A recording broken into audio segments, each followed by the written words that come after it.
నమస్కారం అండి. ఈ వీడియోని స్కిప్ చేయకుండా అంత వినండి. విన్న తర్వాత మీ కామెంట్ చేయండి. పూర్తి విన్న తర్వాత నేను ఓన్లీ భార్య లేదా భర్త మోసం చేసే వాళ్ళ గురించి మాట్లాడుతున్నా. మీరు చాలా జాగ్రత్తగా వినండి. మగవాళ్ళు చాలా సున్నితమైన మనసు. వాళ్ళు ఎట్లుంటుందంటే, తన భార్య పిల్లల్ని సంతోషపెట్టాలని ఎంత కష్టమైన భరిస్తాడు. పొద్దునుండి పాప దగ్గర పని చేస్తాడు, అప్పు చేశాను కానీ భార్యని సంతోషపెట్టాలి, నా పిల్లలు లేక నా భార్య వేరే వాళ్ళ ముందు చేయి చాపకూడదని చాలా కష్టపడతాడు. చాలా కష్టపడినప్పుడు ఏం చేస్తారంటే, వాళ్ళ కష్టాన్ని చాతగానితనంగా కొంతమంది అనుకుంటారు.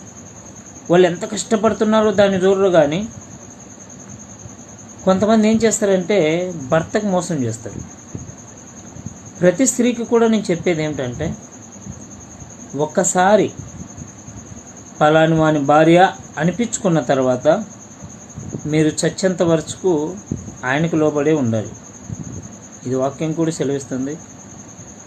ఒకవేళ మీరు మీ భర్తల దగ్గర మోసం చేస్తే, భర్త మిమ్మల్ని ఎంత ప్రేమిస్తాడో, ఎంత కేర్ చేస్తాడో మీరు వదిలేసిన తర్వాత